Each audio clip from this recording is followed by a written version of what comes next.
కూడా దొరకని పరిస్థితుల్లో ఉంది అనేది రేవంత్ రెడ్డి గారు ప్రధానంగా చేస్తున్న వ్యాఖ్యలు. కాబట్టి ఎందుకు బీఆర్ఎస్ పార్టీ ఇక్కడ ఎమ్మెల్సీ ఎన్నికల్లో అభ్యర్థుల్ని నుంచోపెట్టలేకపోయింది? అండ్ ఆ పార్టీకి భవిష్యత్తు కూడా లేదు, అయిపోయింది ఆ పార్టీ అంటున్న వాళ్ళకి మీ సమాధానం?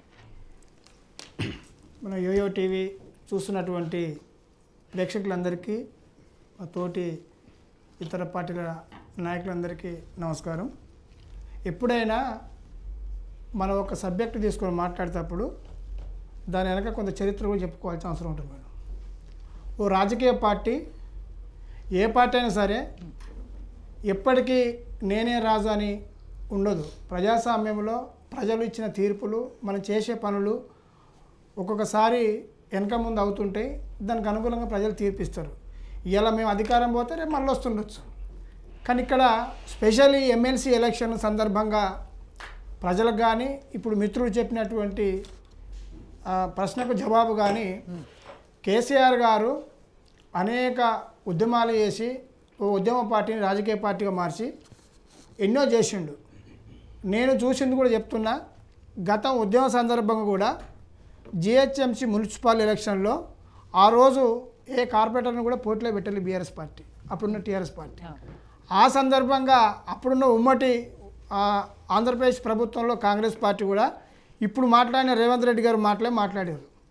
ఓ ఉద్యమ పార్టీ ఇక్కడ మరి బాగా బలంగా ఉందంటుండు కేసీఆర్ గారు, ఇంత పెద్ద ఉద్యమం చేస్తుండు, స్థానిక సంస్థలు కానీ జిహెచ్ఎంసీ సెలక్షన్లు కానీ ఎందుకు పోటీ చేస్తలేడని చెప్పి కూడా మా దాంట్లో కొంతమంది రెచ్చగొట్టి కేసీఆర్ గారు ఇంటి మీద కూడా దాడి చేయించిన సందర్భాలు నాకు తెలుసు. అంటే గుర్తు చేస్తున్నాం మీకు. అంటే ఒక రాజకీయ పార్టీగా మా ఎత్తుగడ మాకు ఉంటుంది. ఇప్పుడు ఎమ్మెల్సీ సీట్లు గెలిచేంత మాత్రం మా ప్రభుత్వం రాదు కదా. ఇప్పుడు బీజేపీతోని మేమనేది సెకండ్ వర్షన్లో చెప్తా. కాబట్టి మా ఎత్తుగడలో భాగం. ఎమ్మెల్సీ ఎలక్షన్లో నిన్న కవితక్క గారు మహిబాదు ప్రెస్ మీట్లో క్లియర్గా చెప్పడం జరిగింది. పార్టీ తరఫున కాంగ్రెస్కు బీజేపీకి అయితే మేము వెయ్యం, ఇండిపెండెంట్గా ఎవరైనా మాకు నచ్చిన వాళ్ళు, ప్రజలకు నచ్చిన వాళ్ళు చాలామంది విద్యావంతులు నిలబడుతుర్రు, వాళ్ళకేస్తాం. అంతే తప్ప ప్రజాస్వామ్యబద్ధంగా జరిగే ఎలక్షన్లకు మేమేం వ్యతిరేకం కాదు. మా ఓటేమో వేయకుండా మేము ఇంట్లో కూర్చొని మేము నిషేధించి ఇంట్లో కూర్చునే పరిస్థితి కూడా ఉండదు. కాబట్టి దానికి అనుకూలంగా ఎవరైతే ఇండిపెండెంట్ క్యాండిడేట్ ఉంటాడో వాళ్ళకు మా ఓటేస్తామని చెప్పి క్లియర్గా మా బీఆర్ఎస్ నాయకురాలు ఎమ్మెల్సీ కవిత గారు నిన్ననే మహిబాద్ ప్రెస్ మీట్లో చెప్పడం జరిగింది. కాబట్టి మా ఎత్తుగడలో భాగం. ఇప్పుడు రాజ్యము రాజుకు మేము ధీటుగా పనిచేస్తున్నామా చేస్తలేమా అనేది ప్రజలు చూస్తున్నారు. మీ మీద ఎంత వ్యతిరేకత పెరుగుతుందో కూడా ప్రజలు చూస్తున్నారు. ఇవాళ మీరు బీజేపీకి మాకు అంతర్గత ఒప్పందం ఉందని కాంగ్రెస్ మాట్లాడుతుంది. అసలు మా ప్రభుత్వంలో మొన్నటిదాకా జరిగినటువంటి మా మీద దాడిలో కవితక్క గారు మీరే చెప్తున్నారు. కవితక్క గారిని జైల్లో పెట్టారు, తిహార్ జైల్లో పోయినా నేను అంటే కాంగ్రెస్ నాయకులే మీరు చెప్తున్నారు. మరి మాకు బీజేపీకి ఒప్పందం ఉందని నువ్వే రుజువు చేస్తున్నావు.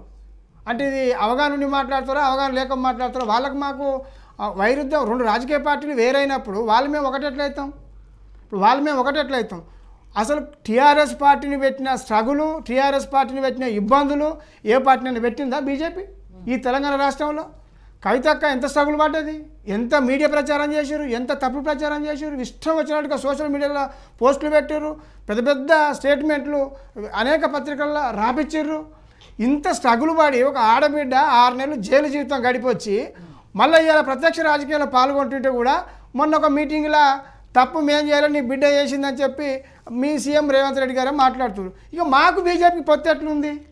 మాటలు చెప్పడం కాదు. కవితను అరెస్ట్ చేశారు కాబట్టి రేపు కేటీఆర్ని కూడా అరెస్ట్ చేస్తారనే భయంతోనే మీరు బీజేపీకి లొంగిపోయారు. వాళ్ళకి లోపాయికారిగా మొన్న ఎంపీ ఎలక్షన్స్లో కానీ రేపు జరగబోయే ఎమ్మెల్సీ ఎలక్షన్లో కానీ మద్దతు ఇస్తారు అనేది కదా కాంగ్రెస్ పార్టీ. అవసరమే ఉందండి. ఇప్పుడు ఉదాహరణ మేము లొంగిపోయినా మీరు చెప్తారు. మొన్న జరిగిన ఎంపీ ఎలక్షన్లో కాంగ్రెస్ పార్టీ చేసింది ఏముంది? చేవెళ్ళలో ఉన్న పట్నం మహేందర్ రెడ్డి గారి భార్యను తీసుకొచ్చి నువ్వు మల్కాజ్గిరి ఎంపీగా పోటీ చేయించినావు. ఇక్కడ స్థానికులు లేడా? అక్కడ మా పార్టీలకు వెళ్ళి వచ్చిన రంజిత్ రెడ్డిని తీసుకుపోయి అక్కడ నువ్వు ఎంపీగా పోటీ చేయించినావు. అప్పటిదాకా కాంగ్రెస్ పార్టీ జెండా మోసిన ఎంపీ లేడా? ఎవరు ఒప్పందం చేసుకున్నట్టు? పట్నం మహేందర్ రెడ్డికి మల్కాజ్గిరికి ఏం సంబంధం? బీజేపీని గెలిపే కోసం నువ్వు చేసింది కదా, మేము ఎట్లయితాం? ఇంకోటి మేడం, హైదరాబాద్లో కూడా ముందు రోజు వచ్చిన కాసారి జ్ఞానేశ్వర్కి టికెట్ ఇచ్చారు, మీకు అక్కడ పార్టీ మోసిన ఎంపీ ఒక బీజేపీ బిడ్డకి ఇచ్చినాం, ఒక బీసీ బిడ్డ, అతను ఒక బీసీ బిడ్డ అనుకున్నాం. మేము లైన్ తీసుకున్నాం. ఆయన బీఆర్ఎస్ కదా, ఆయన వచ్చినప్పుడు కూడా ఆయన గతం నుంచి ఇక్కడ స్థానికుడు, అక్కడ ఒక బీసీ నాయకునికి ఇవ్వాలని చెప్పి పార్టీ నిర్ణయం తీసుకున్నది, ఒక బీసీ క్యాండిడేట్కి ఇచ్చింది. మీరు సంబంధం లేనటువంటి వ్యక్తిని తీసుకొచ్చి మల్కాజ్గిరిలో పోటీ చేయించారు.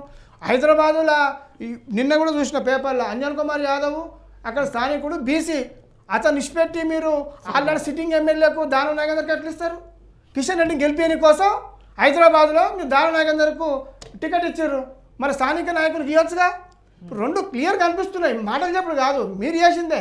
మాకు మీకు మూడోది, రేవంత్ రెడ్డి గారు స్వయాన స్టేట్మెంట్ చూడండి. ముఖ్యమంత్రిగా గెలిచిన వెంటనే ప్రధానమంత్రి గారిని కలిసడం, కంట్రోల్మెంట్ బ్రిడ్జిల విషయంలో కానీ ఫ్లైఓవర్ల విషయంలో కానీ బొకేలు ఇచ్చి బ్రహ్మాండంగా ఫోటోలు దిగి, ఈ పని కేసీఆర్ గారు చేయలేదు, బీజేపీతో వైరుధ్యం పెట్టుకొని ప్రధానమంత్రి లెక్క చేయలేదు.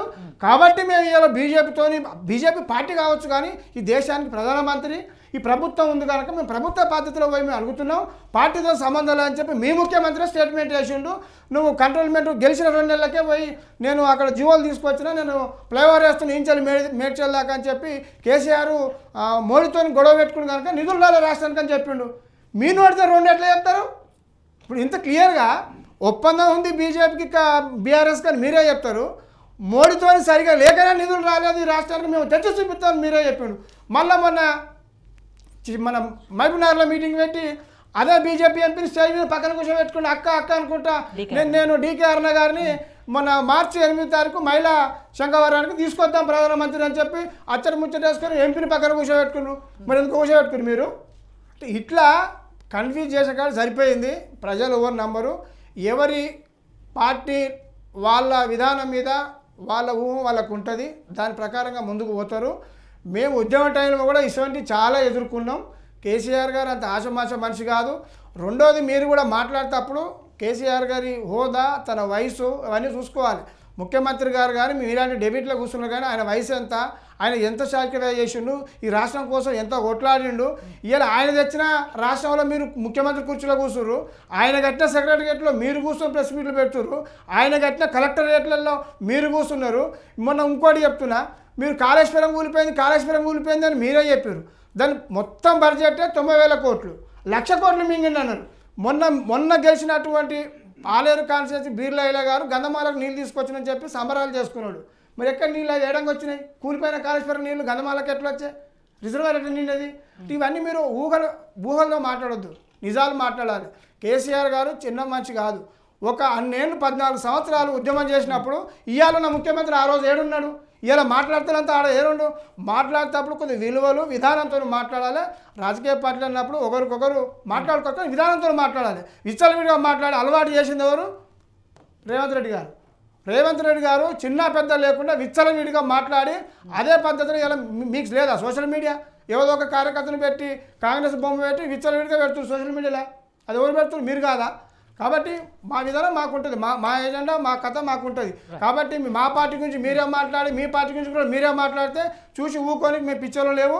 ఇలా రైతులకు నీళ్ళు లేవు, రైతులకు ఇలా రైతు బంధు వాళ్ళు లేదు, ఇలా మీరు ఇస్తాను ఏది ఇవ్వలేదు, అవి సంగతి ఫోకస్ పెట్టండి. కానీ ఇట్లాంటి పిచ్చి ప్రచారాలు వాళ్ళు మేము ఒకటే అనేదానికి ఇన్ని నిదర్శనాలు చెప్పిన ఇంకోసారి ఇట్లాంటి మాటలు మేము మాట్లాడతాం మీ పార్టీ అని చెప్పి నేను కోరుతున్నాను మన టీవీ ద్వారా. ప్రేమ్ గాంధీ గారు, జై ముఖ్యమంత్రి రేవంత్ రెడ్డి గారు, సరే బీఆర్ఎస్ పార్టీకి భవిష్యత్తు లేదు అనడంతో పాటు బీజేపీని ఎమ్మెల్సీ ఎలక్షన్స్లో బొంద పెడితేనే అక్కడ నుంచి నిధులు వస్తాయి అనే మాట కూడా మాట్లాడారు.